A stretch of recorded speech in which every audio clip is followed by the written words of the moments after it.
Isang pinagpalang hapon po sa bawat isa. Narito po tayong muli sa ating Bible study dito po sa Rema Philippines, FB Live tuwing alas 4 po ng hapon. At bago po tayo magsimula, ako po pala si Pastor Andrew Kabutahe from Rema Cardona, Rizal Outreach po. At ngayon po, ngayong hapon may maganda tayong series na pag-aaralan. Ano po? Ito pong pag-aaralan po natin, maganda po ito, lalo-lalo na po sa mga single at sa mga hahanap or nagkaplano na magpakasal, ano po, o mag-asawa, ano po. Kasi ang topic natin ngayon, ang series po natin ngayong hapon, ang topic po natin, never marry someone who does this 7 things. Ano po? Ano po ba to? Sabi niya, huwag mong papakasalan ang isang taong gumagawa pa ng mga bagay na ito. Ano po? Ano sabi niya dyan? Huwag mong papakasalan. Kaya ang pag-asawa po ay pinag-iisipan, pinagpaplanuhan, ano po? At ito po ay pinagpipray higit sa lahat. Ano po? Inaalam, tinatanong po sa Diyos. Kaya sabi niya dyan, sabi niya, ang pagpapakasal, sabi niya, wag mong papakasalan ng isang taong gumagawa pa ng mga bagay na ito, kahit pa gustong-gusto mo siya. Ano po?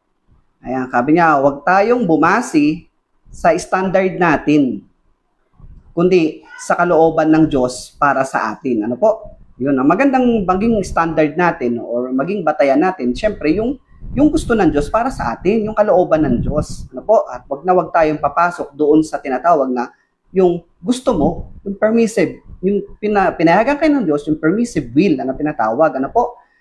Sabi nga po diyan, example po na inaano po ng kasabihan ng mga matatanda. Ano po? Ang kasabihan ng mga matatanda, na ang isang kanin pag sinubo mo na, hindi pwedeng iluluwa mo ito pag mainit pa. Ano po?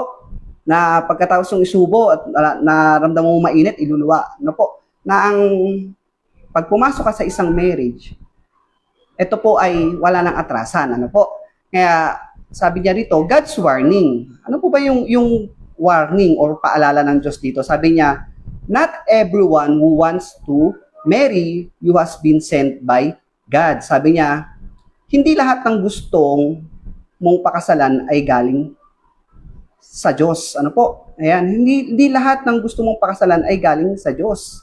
Ano po? Sabi niya dyan, not everyone who makes you feel something in the right person. Sabi niya, hindi lahat ng nagpapakilig sa'yo, akala mo sila na ang tamang tao para sa'yo. Amen? Pakikalabit mo yung katabi mo. Kung may katabi ka, hindi porkit kinilig, yun na yun. Ano po? Hindi po ganon. Sabi niya nga dyan, yan po ang nagiging problema ng karamihang mga leaders at pastor sa panahon natin ngayon. Ngayon, ang nagiging problema po nila ay yung miyembro nila, kapag kinilig, hindi na nakikinig. Ano po? Kumbaga, pag kinilig, hindi na nakikinig. At ang nakakalungkot pa nga, ay nandun pa yung lumalaban pa sila sa leaders nila. Dahil akala nila, yung nararamdaman nila, dahil sa kinilig sila, tama naman, wala naman kaming nagagawang mali. Pero yun nga sabi nga po dyan, pag-iisipan mo ito, kaplanuhan mo ito. Ngayon, ano sabi nga dyan? Ang number 1 po na ating pag-aaralan sa 7 bagay na ito, sabi niya, number 1, na pag-aaralan po natin, pasok na po tayo sa number 1, sabi niya dyan, never marry someone who disrespect God's authority in their life. Ano po? Yun po, nang linaw po nito, sabi niya, never marry someone who disrespect God's authority in their life. Huwag mong pakakasalan ang isang taong walang pagpapahalaga o respeto sa Diyos. Ang sabi nga rito, kung may Bible po kayo sa inyong mga, kung nasan man po kayo ngayon, kung may Bible po kayong dala, buksan po natin ating mga Bible. Dito po sa 2 Korinto, chapter 6, verse 14. Ang sabi niya dyan, huwag kayong makisama sa mga di sumasampalataya. Na po, sabi niya, huwag. Sabi niya, maaari bang magsama ang katuwiran at ang kalikuan? O o kaya'y ang liwanag at ang kadiliman? Na yan, may sinabi na po ang Biblia na wag. Utos po ito na wag. Sabi niya, wag kayong makikisama sa mga di sumasampalataya. Na sinasabi niya diyan na wag mong pakakasalan ng isang taong walang pagpapahalaga o respeto sa Diyos. Yung disrespect God's authority na po sa buhay nila, yan po, maging matalino po tayo sa bagay na to. No po, na pag-isipan natin na yung taong nakilala natin, ito ba ay may respeto sa Diyos? Ito ba ay may takot sa Diyos? Ito ba ay may paggalang sa Diyos? Ano po, kasi sabi niya diyan, pinapaiwas tayo ng Diyos sa isang taong makakasama natin na one day magiging tinik sa buhay pananampalataya natin. Po, naalala ko po yung isang kwento sa Bible na sabi ng Diyos sa kanila, na wag niyong hahayaan ng inyong mga anak mapangasawa ang mga lahing iyon. Pinapaiwas sila. Kasi sinabi doon ng Diyos sa kanila, winarningan sila, na one day yung mga yan ay magiging tinik sa lalamunan ninyo, na magiging hadlang yan at magiging dahilan na ilayo kayo sa pagkakilala sa akin. Ano po? Ngayon, sabi niya nga dyan, pinapaiwas tayo ng Diyos sa isang taong makakasama natin na one day magiging tinik sa buhay pananampalataya natin.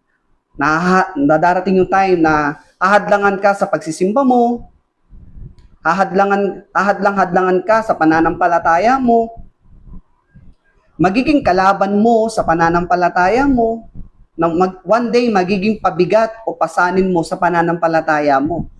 Ano po? Na pinaiwas tayo ng Diyos sa mga taong makakasama natin habang buhay na magiging hadlang sa pagsisimba natin or magiging hadlang sa pananampalataya natin, magiging kalaban o pabigat sa pananampalataya po natin. Amen po. Sabi nga po dito, mahirap makasama ang isang taong walang pagpapahalaga sa Diyos. Yung hindi nila prioridad ang Diyos. Amen?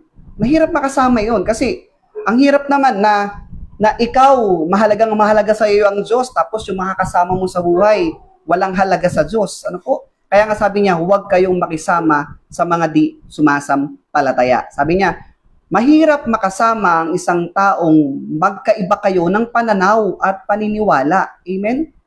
Napakalinaw po na maging matalino po tayo sa bagay na ito. Na hindi pa pwedeng pasok na lang tayo sa isang marriage na or papasok tayo sa isang magpapakasal tayo ng hindi man lang natin ito pinag-pray o pinag-isipan na ito bang makakasama ko na one day makakasama ko ito na magiging katuwang ko ito para suportahan ako sa ministry at suportahan ako sa pananampalataya ko sa Panginoon. Amen po. Sabi nga diyan, mahirap makasama yung taong hinihila mo pa sa pagsisimba. At mas mahirap makasama yung taong ilalayo ka sa Diyos. Amen? Na ang hirap nun na ikaw pa yung naghahatak sa Kanya. Mas maganda sana na yung makakasama mo, yung sabay kayong nagtutulungan na mas malaman pa, mas makarating pa sa kalooban ng Panginoon. Yung hindi ka ilalayo. Hindi ka ilalayo sa kalooban ng Diyos, papalayo sa Panginoon. Amen po.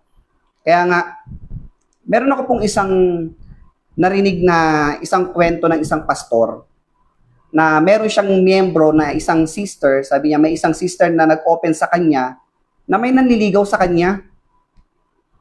Sabi na tong sister, mukhang okay naman siya, sumasama nga sa simbahan. At sabi niya pa rito sa pastor niya, sabi ni sister, tanggap naman po ang pananampalataya ko. At saka medyo nag-joke pa itong sister na to. Sabi niya, tsaka pastor, may itsura po siya. At ang sabi ng pastor, baka kaya naman sumasama sa'yo ngayon yan kasi may gusto siya sa'yo. Kaya padiga-diga siya. Sabi ng pastor kay sister, nandun yung paalala ng pastor sa kay sister. Sabi ng pastor kay sister, pag-pray mo pa din. Amen. Ganyan naman pang pastor natin, tama po? Pag-pray mo pa din, ipupush ka doon sa lugar na mag-pray ka, itanong mo pa rin sa Diyos. Amen? Ngayon, sabi niya, pag-pray mo pa din.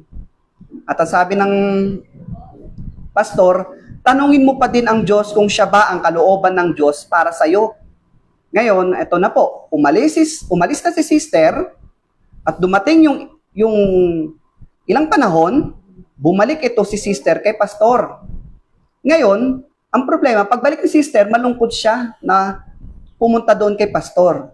Sabi ng pastor, bakit malungkot ka? Tinanong siya ng pastor. Ngayon, malungkot na sinabi ni sister. Sabi ni sister, pastor, yung asawa ko ngayon, yung dating nanliligaw sa akin na pinakilala ko sa inyo noon. Ngayon, anong naging problema? Sabi ng pastor sa kay sister. Ang sabi ni sister, pastor, ang problema dati sumasama siya sa akin. Ngayon, ayaw niya nang sumama sa akin ngayon sa pagsisimba. At ang gusto niya, pastor, sabi niya sa akin, doon na lang daw kami sumama sa isang posisyon. Ngayon, nag-iba na. Kaya nga, mahalaga, pag-pray at piliin natin na ang mapapangasawa natin ay may takot at respeto sa Diyos dahil kung hindi, habang buhay na maghihilaan kayo sa isang direksyon na gusto mo at gusto niya. Hindi pa pwedeng ikaw kanan ang gusto mo tapos siya kaliwa. Magkakaroon lang ng problema. Kaya nga, sabi niya, huwag kayong makisama sa mga di sumasampalataya. Dapat, kung kanan ka, kanan din siya. Dapat parehas kayo. Amen po? Kaya nga, mahalaga po na huwag kayong makisama. Ang advice ng Bible, ang warning sa atin ng Panginoon, huwag tayong makisama sa mga di sumasampalataya. Amen po? Kaya mahalaga na pag-pray at piliin natin na ang mapapangasawa natin ay may takot at paggalang o respeto sa ating Panginoon. Amen po? Number 2 na po tayo. At punta po tayo sa number 2. Ang sabi po ng number 2, never marry someone who has never taken responsibility for their own action. Sabi niya po dyan, wag mong pakasalan ang isang taong hindi marunong umako o umamin sa bawat bagay na nagagawa niya. Amen? Sabi nga dito sa Proverbs or Kawikaan, makipagbukasan po kayo sa akin sa Kawikaan, kung may mga Bible po kayo. Kawikaan chapter 28, verse 13. Sabi niya, ang nagkukubli ng kanyang sala ay hindi mapapabuti. Ngunit kahabagan ng Diyos ang nagbabalik loob at nagsisisi. Amen? Kaya nga sinasabi diyan sa number 2 na magiging batayan natin, sabi niya, never marry someone who has never taken responsibility for their own action. Sabi niya, wag mong pakasalan ng isang taong hindi marunong umako. Walang pag-amin. Yung walang pagsisisi, walang pag-amin. Walang pag-amin sa bawat bagay na nagagawa niya. At lalo-lalo na sa mga bagay na nagawa niyang mali. Ano po? Ngayon, sabi niya, pinapaiwas tayo ng Diyos sa isang taong ma-pride. Amen? Yung ma-pride na walang pag-amin sa bawat bagay na maling nagawa niya.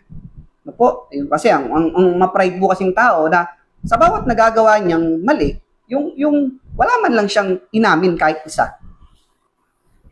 Sabi nga dyan, pride can destroy marriage. Ako, ang bigat po nun, ano? Dahil sa pride, nawasak, nasira ang isang marriage. Ano po? Kaya, ang pride ang isa sa mga pwedeng maging dahilan kaya para ma-destroy ang isang marriage. Ano po? Sa pagsasama bilang mag-asawa, hindi natin may iwasan na magkamali. Amen po? Tama naman po yun. Wala naman perfectong tao eh. Kaya nga sabi niya na hindi natin may iwasan na magkamali ang bawat isa. Ang mahalaga po dito, matuto tayong magpakumbaba. Yung humble na at marunong tayong umamin. Amen po? Sa bawat pagkakamali na nagkamali ako, may nagawa akong aksyon o isang bagay na tatanggapin ko yung responsibility na alam kong nagawa ko yun at ngayon magpapakumbaba ako Tatanggapin ko yun, at ngayon, nandun yung pag-amin ko sa pagkakamali ko. Yun ang maganda eh. Amen po. Kaya nga sabi niya dyan, humility is not a weakness. It is the backbone of a healthy marriage. Amen. Ganda po, no? Sabi niya dyan, yung humility is, ito daw ay hindi isang kahinaan. Kundi ang sabi niya dyan, ang pagpapakita ng pagpapakumbaba at pag-amin sa pagkakamali ay hindi isang kahinaan, kundi isang kalakasan at pagpapatibay sa inyong pagsasama bilang mag-asawa. Amen. Ang ganda po, no? Na yung pag-amin mo, yung pagpapakumbaba mo, na hindi ito isang kahinaan. Kundi ito po ay pagpapatibay, sabi niya, at kalakasan at pagpapatibay sa inyong pagsasama bilang mag-asawa. Amen po. Kaya nga sabi niya dyan, sa pag-aasawa, may mga times na hindi kayo magkakaunawaan. Amen? Darating talagang time na yon. At may times na magkakamali ka talaga. Kaya nga, mahalaga, ang mapipili natin, nandun yung pag-iisipan natin na ang pipiliin kong makasama at ang pagpe-pray ko talaga ito na ang mapipili kong makakasama yung marunong umamin sa bawat pagkakamali niya. At nandun yung mababa lang. Amen po? Kaya nga po, mahalaga po na sa una po na binanggit po natin na never marry someone who don't respect God's authority in their life. At yung pangalawa po na sinasabi po rito, never marry someone who has never taken responsibility for their own action. At ngayon po, napakahalaga po, no? Sabi niya nga dyan, wrong marriage not only hurt your heart. It can delay your purpose, break your peace, and alter the destiny God has designed for you. Sabi niya po dyan, sa maling pagpasok sa pag-aasawa, hindi ka lang basta dito masasaktan. It serves to you, ano po? Hindi ka lang basta masasaktan. Kundi, kahit yung magandang plano, yung disenyo at purpose sa'yo ng Diyos, ay i-delay ka nito. Imbes na, parang yung nangyari sa mga Israelita na, imbes na 40 days, naging 40 years. Ano po? Dahil doon sa pagsuway. At dahil sa katigasan ng ulo nila. At ngayon, sabi niya dyan, yung wrong marriage daw, sabi niya dyan, hindi lang masasaktan ang puso mo dito.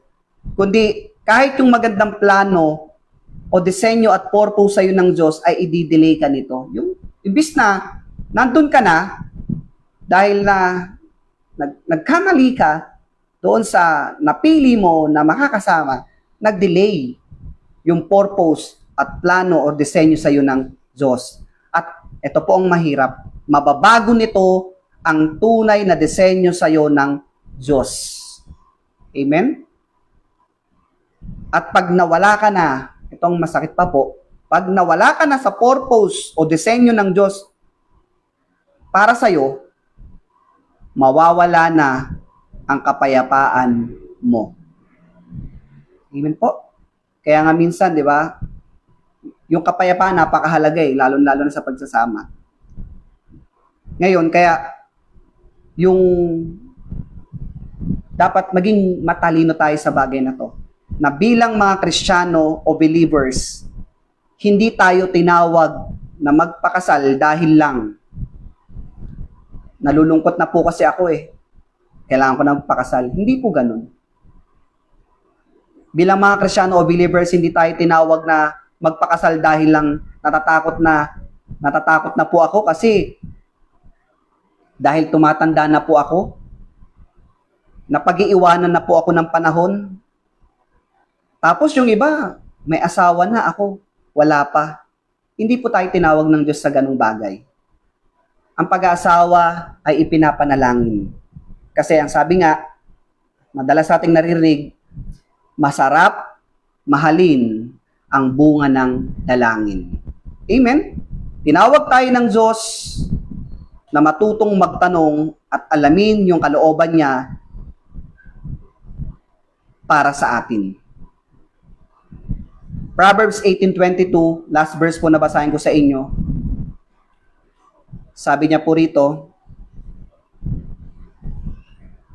ang mabuting may bahay ay magandang kapalaran. Isang kagandahang loob na si Yahweh ang may bigay. Amen? Ang sarap po mahalin yung bigay ng Diyos para sa atin. Kaya, pag-pray natin. Alamin natin yung tamang tao na para sa atin. Kasi, God created with intention and purpose.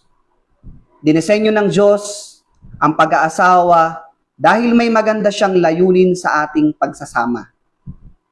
Pinagsama kayo ng Diyos para sa kanyang kaluwalhatian lamang. Amen? Kaya, dilikha ng Diyos ang pagsasama dahil may intention at purpose siya. Na po, at nandun yung magandang layunin niya na sa ating pagsasama na maluwalhati ang Diyos dahil sa inyong pagsasama. Amen? Kaya ngayon, kung nasan man po kayo ngayong mga oras na to, pag-isipan po natin, nandoon na magtanong tayo sa Diyos. Lalo-lalo na po sa part na ito. Ito po ay isang seryosong bagay na kapag nakapasok ka sa bagay na ito, mahihirapan ka ng makalabas. Kaya pagplanuhan mo, pag-isipan mo, at higit sa lahat, ipag-pray po natin ang bagay na ito. Kung sa mga oras na to, kung nasan ka man ngayon, mag-isip ka kahit sa mga ikling minutong ito. Kung nasaan ka man ngayon, mag-pray ka na Lord, tulungan mo ako sa bagay na ito. Huwag mo kong hayaan, Lord, na magkamali sa taong makakasama ko. Hayaan mo, Panginoon, na tulungan mo ako sa bagay na ito. Amen po? Kasi dinisenyo ng Diyos ang pag-aasawa dahil may maganda siyang layunin sa ating pagsasama para maging doble ang anointing na pinagkatiwala sa atin ng Panginoon. Amen po. Magandang hapon pong muli sa bawat isa. Tayo po ay manalangin. Amang banal na makapangyarihan sa dakilang pangalan ni Jesus, nagpupuri kami at nagpapasalamat o Diyos sa hapong ito. Salamat po, Panginoon, sa mga paalala mo po sa amin. Tulungan mo kami, Lord, sa bagay na ito, Lord. Hayaan mo na paalalahanan mo kami, warningan mo kami, na maalala namin, Lord, yung sinisiris na topic namin ngayong week na ito. Kung kami man, Panginoon, ay nagpaplano na, Panginoon, na magpamilya, mag-asawa, Panginoon. Lord, tulungan mo kami, Lord, na maging sensitibo kami na malaman namin, Panginoon, yung tamang tao na ibinigay mo po sa amin.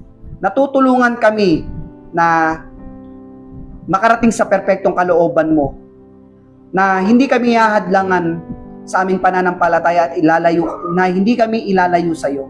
Kundi, Panginoon, magiging katuwang namin sa ministry na pinagkatiwala mo po sa amin.